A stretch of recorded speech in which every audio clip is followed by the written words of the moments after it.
Hello, j'espère que vous allez bien. On est mercredi 9, je crois, ou mercredi 8, je sais plus. Bref, je démarre le vlog aujourd'hui. J'avais dit que je le ferais hier, sauf que j'ai pas trop eu le temps. Du coup, je me suis dit que j'allais vous montrer parce que lundi, quand je suis rentrée de mon examen de Lyon, j'avais des petits livres qui m'attendaient, dont un où je pense que vous allez être soulagés parce que je ne vais plus en parler comme à chaque fois. J'ai enfin reçu Les Arcanes d'Emra, donc de Elina EC aux éditions Inceptio, et il est trop beau. C'est une grosse brique qui fait plus de 500 pages, mais regardez la tranche, comme elle est belle. Le travail éditorial est vraiment magnifique. J'adore la couverture et en fait dedans, je trouve que l'écriture elle est parfaite au niveau du format. Les pages sont bien grainées, enfin franchement l'objectif est vraiment très beau et voilà, les éditions Inceptio, c'est une petite maison d'édition qui a vraiment, je trouve, qui mérite d'être connue parce que ça met en avant des auteurs un peu inconnus et ils font un travail de fou. Donc je suis trop contente de démarrer cette saga et ça va d'ailleurs être ma prochaine lecture. Et j'ai également reçu Une maison parmi les arbres de Julia Glass aux éditions Gallmeister. C'est pareil, c'est une maison d'édition dont j'aime beaucoup le travail éditorial, le choix de la ligne et des auteurs. En plus, ils sont tout fluffy, leurs livres, j'aime trop. Je vous laisse le résumé. Alors très honnêtement, j'ai pas forcément envie de trop regarder de quoi ça parle. Souvent j'aime bien rentrer dans mes romans en ayant une idée, on va dire, du contexte et de l'ambiance, mais pas forcément de l'histoire. Et je l'ai déjà terminé. Je l'ai lu en fait hier au bord de la piscine et je l'ai terminé une journée d'automne. Donc pareil, aux éditions Gallmeister par Wallace Stegner. Et en fait c'est la première fois que cette nouvelle sort en France. Je crois que c'est marqué quelque part. Bon, je sais plus, bon, en gros il y avait un petit sticker mais je l'ai enlevé, donc voilà, je l'ai lu d'une traite, il fait 150 pages, voilà, c'était écrit relativement gros et c'était génial. J'ai déjà préparé ma chronique, je vais vous la sortir je pense assez rapidement sur Instagram, mais c'était trop bien, donc ça me donne encore plus envie de lire celui-ci, mais là je pense que ouais, c'est lui que je vais lire. Surtout que j'étais relou pendant les 2 précédents vlogs où tous les jours je guettais le facteur comme le Messie pour avoir les Arcanes d'Emra. Donc là, je vais le commencer aujourd'hui. Ça va être ma lecture de la semaine. Je sais pas si je pourrais lire plus rapidement. Et puis, j'ai pas mal de mangas.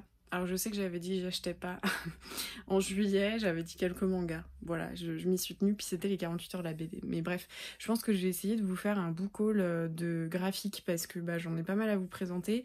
J'en avais déjà acheté en fait et j'avais oublié de vous le montrer. Donc voilà, je ferai ça. Là, ce midi, je vais manger chez mes grands-parents. Et ensuite, normalement, on va faire un petit tour à Ikea pour racheter une petite plante. Donc peut-être que je vous prendrai si j'oublie pas, comme d'habitude. Voilà, à très vite.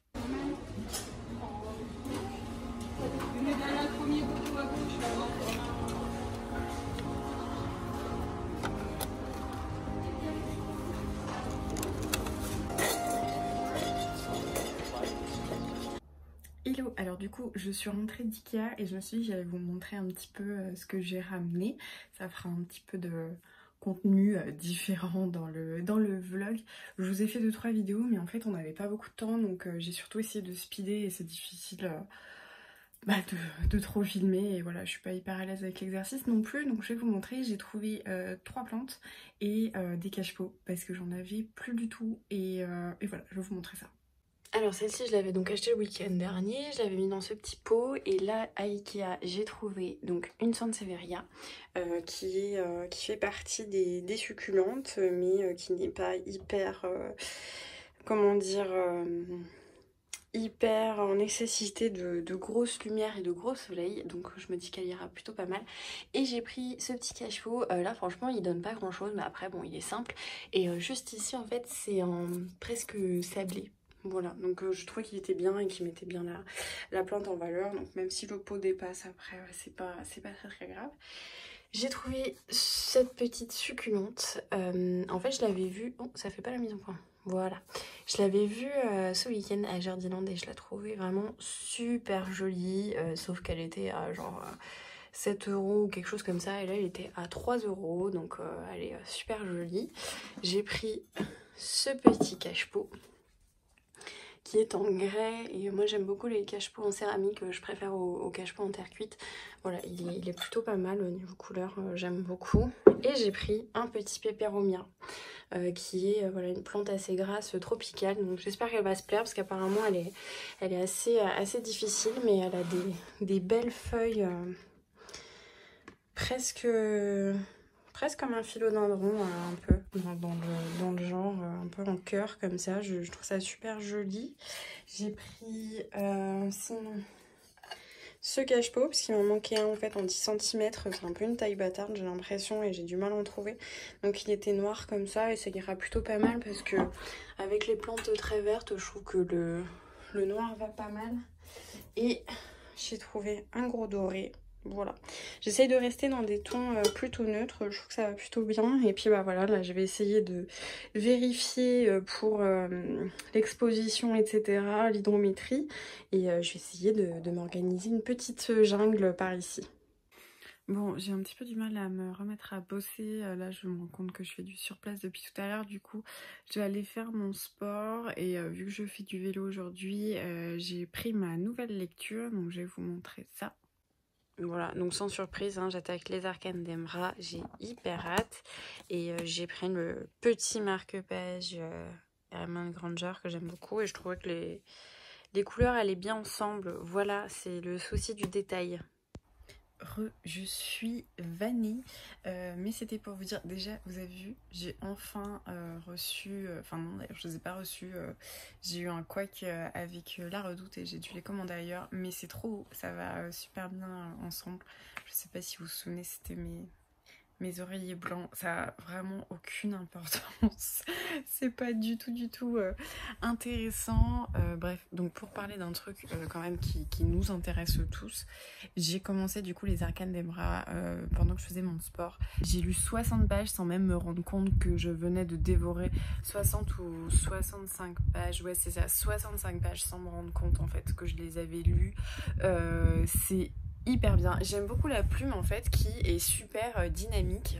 Le personnage principal, donc Aline, est très drôle, avec beaucoup d'ironie un peu et de sarcasme et un peu cynique. Moi j'aime beaucoup ce genre de personnage. Et souvent je trouve que dans les romans fantasy, je vais pas dire que c'est fait avec maladresse, mais ouais, presque. Je trouve que souvent, ça fait pas quelque chose de très naturel et du coup, je trouve que le style est très enfantin. Mais là, ça fonctionne super bien.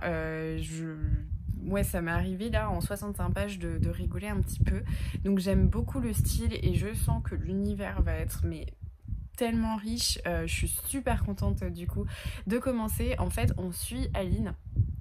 Déjà qui est un petit peu particulière parce que elle a un ami imaginaire qui est Maëlle. Donc au début on se dit bon bah elle est un peu timbrée parce que en plus de ça elle a des troubles obsessionnels compulsifs, donc on se dit bon, voilà. Et en fait petit à petit on apprend que bah, Maëlle elle l'a rencontré à l'hôpital en fait, que peut-être que en fait c'est peut-être pas juste ton ami imaginaire, c'est peut-être un fantôme. Et elle se fait en fait kidnapper. Franchement, je vous spoil rien, c'est très anecdotique parce que vous voyez, c'est 60 pages donc c'est au tout début. C'est vraiment pour vous planter le décor et après je serai plus discrète sur mes anecdotes de lecture. Mais en fait, elle se fait kidnapper par l'organisation avec un O majuscule. Et il y a un lien avec son frère. Il faut savoir que ses parents et son frère sont morts dans des accidents de voiture. Un peu bizarre, de manière assez rapprochée. Et là, en fait, ces gens-là ont un lien avec son frère, donc elle se demande qui ils sont. Elle se dit, mais c'est des fous, ça doit être une secte ou un truc comme ça. Et il l'emmène en fait dans le, on va dire le grand siège de l'organisation. Et donc il lui explique qu'il y a une dimension pour les âmes en fait. Une fois qu'on est mort, on a la possibilité d'aller entre guillemets au bon endroit et sinon il y a les âmes perdues, tout ça. Mais en plus de ça, il y a des anges noirs qui sont des personnalités un peu maléfiques qui essayent de capter des âmes un peu égarées pour en fait se nourrir de leurs drames, de leurs peurs, de tout ça et accroître leur force. Et ces gens-là se battent contre les singuliers. dont faisait partie le frère d'Aline et de l'organisation et voilà.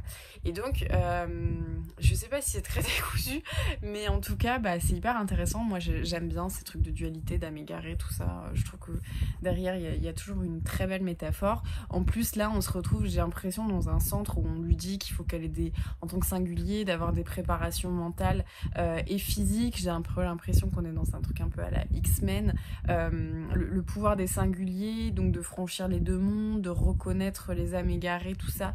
On sait pas trop comment ça s'obtient, mais en tout cas quand il y a quelqu'un dans la fratrie qui l'a, la totalité de la fratrie l'a aussi. Ouais, l'univers a l'air vraiment trop bien. Et là en fait j'ai arrêté ma lecture au moment où elle rentre dans l'énorme bibliothèque, genre bibliothèque de la Belle et la Bête.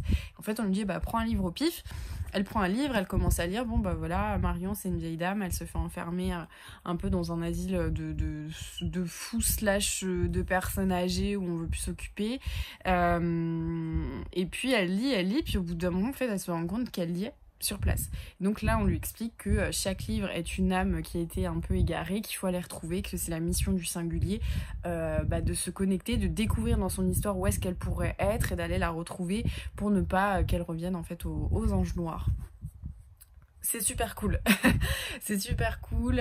Du coup là ce soir je suis vraiment crevée, j'ai vraiment du mal à bosser, puis voilà, le moral est pas là.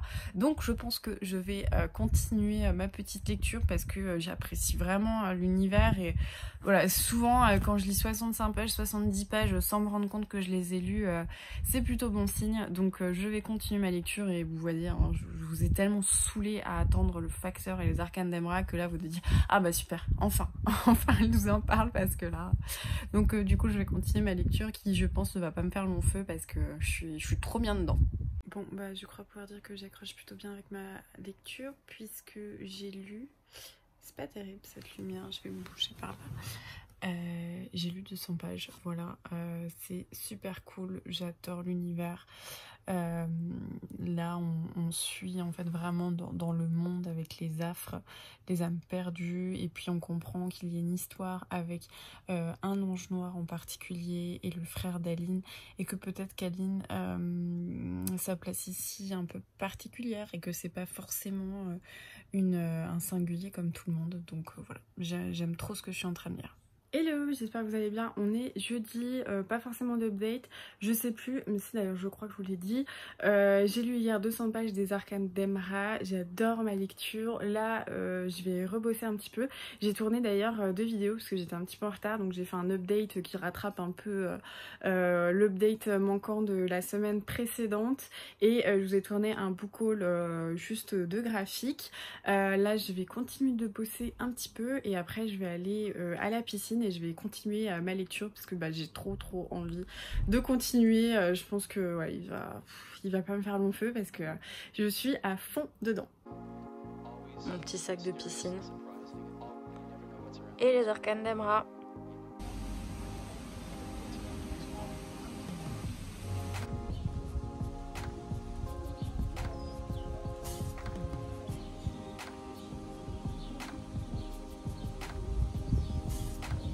Hello, j'espère que vous allez bien. Je suis encore mouillée de ma douche. On est vendredi, je vous ai pas pris pour le moment. Je sais pas si vous entendez, mais en fait il y a enfin du vent dans ces épisodes caniculaires et j'ai ouvert mes fenêtres et elles grincent énormément. Du coup là je suis plutôt contente justement parce qu'il fait un peu plus frais et c'était assez difficile cette semaine de travailler en fait avec cette lourde chaleur. Moi j'ai eu un petit peu de mal honnêtement à me concentrer, à bien dormir, à avoir de l'énergie, donc c'était un petit peu difficile. Mais bref, je voulais du coup vous parler pour vous dire que j'ai quasiment terminé les arcanes d'Emra. Il doit me rester je crois 40 pages, donc ça va être fait rapidement. Je voudrais les lire là plutôt vite. Mon chéri est allé chercher à manger pour ce soir. Et puis ce soir on a décidé de faire Avengers, donc je sais plus comment il s'appelle le dernier. Je pense que ça doit être hyper usant pour vous. Oui, je sais plus du tout comment il s'appelle le dernier Avengers. Bon bref, c'est celui dans lequel Iron Man meurt. je crois. Je suis déjà spoilée pour ça. En fait, j'avais pas pu le voir quand il était sorti parce qu'il durait 3 heures et qu'à cette époque, j'étais en révision pour mon examen d'avocat et que 3 heures dans ma journée, c'était juste impossible de les enlever parce que je bossais jusqu'à presque 23h minuit tous les jours. Donc je l'avais pas vu. Mon chéri l'a vu, mais il avait super envie de le revoir parce qu'il a commandé la pop en fait d'Iron Man avec le point, je sais plus comment on l'appelle, le point, le gant, la main de Thanos, je sais plus. Bref, du coup on va regarder ça, mais c'est 3 heures, donc il faut qu'on ne commence pas trop tard, histoire qu'on se couche pas super tard, parce qu'on est tous les deux hyper fatigués. Donc là du coup, j'en profite, hein, je lis à fond les Arcanes d'Emra, et ouais, c'est super cool. Je vous en reparlerai, je pense, demain, un petit peu plus au calme, une fois que j'aurai digéré tout ça, mais c'est une super lecture. Bon. Et je viens de terminer les Arcanes d'Emra et c'était trop cool. J'ai trop hâte de lire la suite. Je sais pas si j'ai le temps de beaucoup vous en parler là tout de suite. Donc en gros voilà, je vous avais expliqué un peu le système. Franchement c'est proche d'être un coup de cœur. Je lis pas beaucoup d'histoires en fait avec les anges, les âmes, etc. J'aime bien, pourtant j'aime beaucoup avec les âmes égarées. J'aimais beaucoup la série Ghost Whisperer en fait par exemple. Mais je trouve que souvent les histoires sont un peu cucu, qu'il y a toujours une espèce de romance érotique un peu naze et ça me plaît jamais. Donc j'en lis pas beaucoup et là franchement c'était trop bien. Surtout c'est une lecture qui change parce que on n'a pas l'habitude de lire un tel monde. Voilà, je vais remettre un peu mes idées en place et je vous en parlerai demain, mais là sous le coup de l'émotion je peux vous dire que c'était vraiment super cool. Je vais me commander je pense le tome 2 rapidement parce que j'ai adoré ma lecture, j'ai trouvé que c'était hyper novateur. Le seul bémol que je pourrais avoir c'est pour moi la narration, qui est une narration du coup à la première personne du singulier. Moi je suis un peu moins confortable avec ça en fantasy. C'est vrai que j'aime bien classiquement que ce soit la troisième personne du singulier parce que je trouve que ça fait quelque chose de plus naturel en fait. Paradoxalement j'ai un peu plus de mal quand c'est le personnage principal qui fait des descriptions et souvent la richesse de la fantasy c'est aussi beaucoup de descriptions de système de magie, de l'entourage, etc. Et je trouve qu'il y a quelque chose de peu naturel quand c'est le personnage principal qui s'y prête. Enfin en tout cas moi voilà ça me plaît moins, donc je pense que ça aurait été un véritable coup de cœur si c'était pas une narration comme ça, mais ça m'a vraiment pas gâché ma lecture, hein. C'est juste une question de préférence, mais c'était super cool. Donc ouais, je remets mes idées en place histoire de vous faire un retour un peu plus constructif parce que j'imagine que ma description de l'univers est peut-être un peu que je vous ai fait en fait au début de lecture est peut-être un petit peu brouillon. Je sais pas trop ce que j'ai dit à vrai dire parce que je regarde pas mes rushs avant de monter, donc je vous en reparlerai un peu demain, mais ouais c'était super cool.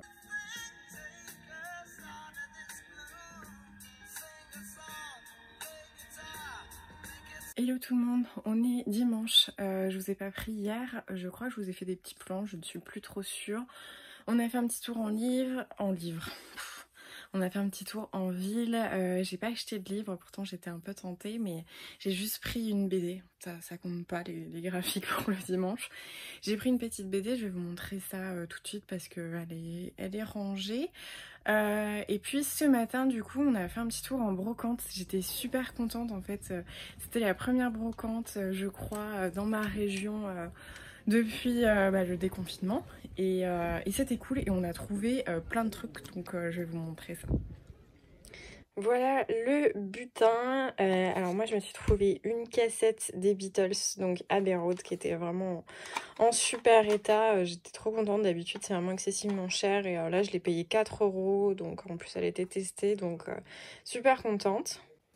Ensuite, j'ai trouvé un appareil photo du coup Kodak en argentique qui est pareil en super état et je l'ai eu à 3 €.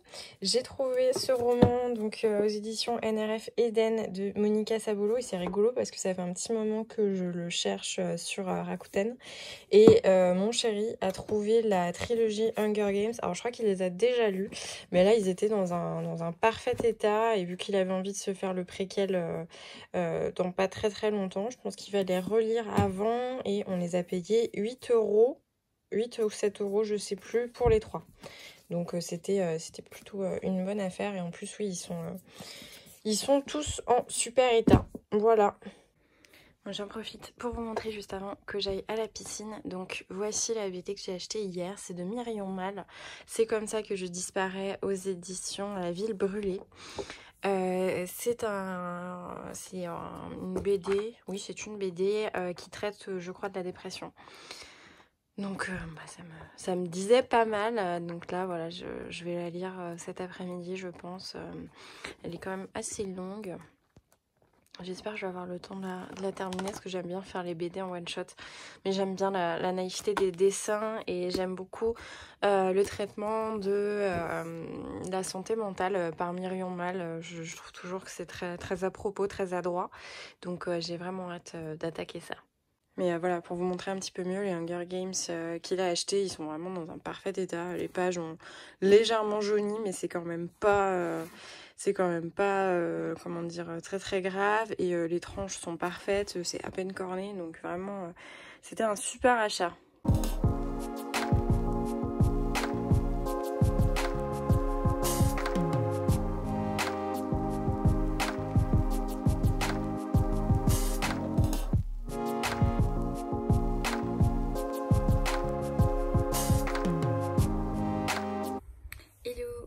Toujours dimanche en fin de journée, c'est peut-être la première fois que je vais clôturer un vlog le jour même et non pas le lundi matin pour vous donner un petit retour. Donc j'ai terminé, mais d'ailleurs où est-elle? Ah, elle doit être par là. J'ai terminé C'est comme ça que je disparais de Myrion Mal qui m'a... je vais essayer de le récupérer. Ça sera plus parlant pour vous. Voilà. Donc c'est comme ça que je disparais, qui est du coup aux éditions, comme je l'ai dit, La Ville Brûle. C'était super bien, super émouvant. Ça traite de la dépression et de l'envie de disparaître parfois pour les dépressifs. Moi ça m'a beaucoup touchée. Je parle beaucoup de la dépression, des maladies mentales, c'est un sujet qui est très très important pour moi et j'ai aimé le traitement qui a été fait de la dépression et je trouve que c'est une BD à lire si on est touché par la dépression directement ou indirectement, si on a des amis autour de nous qui sont dépressifs, qu'on ne comprend pas ou plein de choses. En fait je pense que tout le monde devrait la lire parce que la dépression, elle est rarement prise au sérieux. On a tendance à dire aux gens ouais c'est bon t'as un coup de mou, remue-toi, lève-toi le matin puis ça ira mieux. Et non en fait ça ira pas mieux parce que la dépression c'est une maladie, c'est quelque chose qui vous ronge, c'est quelque chose qui vous immobilise, qui vous asphyxie petit à petit. Et j'ai trouvé que c'était fait d'une manière très intelligente, que c'était aussi très instructif pour ceux qui ne sont pas très éclairés sur le sujet, et ça montre aussi les choses en fait. Voilà, quand on est dépressif on a tendance à s'isoler, à tout refuser, alors qu'on a le plus grand besoin des gens. Et ça, c'est vraiment quelque chose que j'ai appris et c'est pour ça que ma citation préférée au monde, c'est une citation d'Oscar Wilde dans Le Portrait de Dorian Gray qui dit qu'on donne toujours volontiers ce dont on a le plus grand besoin soi-même. Et dans cette BD, eh bien, le personnage principal, Clara, qui souffre de dépression, essaye d'être là pour les autres. Elle essaye de donner des conseils, elle essaye voilà, d'être une âme forte qui réconforte, qui emmène les gens dans le droit chemin, alors qu'en fait elle ne peut pas l'appliquer à elle-même. Et c'est pas juste qu'elle veut pas, c'est qu'elle est voilà, la dépression immobilise. Et ça montre aussi le regard des amis qui sur la dépression et sur parfois l'incompréhension du comportement d'une personne dépressive. Et ça je trouve que c'est hyper important pour voilà, que les gens comprennent et qu'on arrive aussi par cette espèce de connaissance et d'appréhension de la situation des dépressifs, de leur comportement, tout ça, qu'on arrive à détecter plus facilement les dépressifs, à arrêter de penser que quand on a des idées noires, c'est juste qu'on a envie de rester dans notre lit. Non, pas du tout. Je pense que cette BD, en fait, elle va faire du bien à la conscience collective. Il faut vraiment la mettre dans toutes les mains parce que je pense qu'il y a beaucoup de gens qui arrivent à des stades extrêmes, que ce soit le suicide ou pas, parce que leur dépression, elle a jamais été en fait vraiment détecté et voilà, c'était super important et ça m'a fait à la fois beaucoup de bien et ça a remué plein de choses, mais en tout cas c'était super cool. Voilà, et là du coup j'ai enchaîné ensuite parce que je suis allée faire mon sport et j'avais envie de lire Joram de Manuela Gay-Crozier aux éditions Plaisir de lire. C'est la maison d'édition qui a édité Tel un étang profond dont je vous avais parlé, qui avait été vraiment une lecture bouleversante, très forte, très belle. Ici ça aborde en fait, c'est une étudiante, Dolores, qui choisit comme thème de mémoire d'aborder la littérature en milieu carcéral, et en fait c'est un système, je crois, qui a été fait en Amérique du Sud, où en gros chaque livre lu par un détenu et fiche de lecture rendue était un jour en fait de libération, un jour de moins de peine, et en fait cette étudiante décide de baser son mémoire là-dessus et d'essayer voilà, de voir, donc elle a des entretiens et puis elle a un entretien voilà, particulier avec un détenu, donc ça aborde voilà, la littérature dans le milieu carcéral et le milieu carcéral bien évidemment, et pour le moment je suis à fond dedans. J'ai lu 50 pages sans me rendre compte vraiment que je les lisais, je me suis même pas rendu compte que je faisais du sport en même temps, donc ça c'est quand même exceptionnel, mais ouais, ça a l'air vraiment j'ai hâte de lire la suite parce que déjà là le début est super prometteur. Je trouve que c'est fait assez finement, ça donne aussi une image de ce qu'est la réalité du milieu carcéral et voilà, donc j'ai hâte de lire la suite, mais je vous en parlerai du coup dans le prochain vlog que je commencerai dès demain. Je vais du coup clore celui-ci. Je vous souhaite du coup une bonne semaine quand vous regarderez ce vlog et de très belles lectures, et puis n'hésitez pas à mettre des petits commentaires, un petit pouce, qu'on discute tous ensemble, et je vous souhaite du coup une très belle semaine et je vous dis à très vite.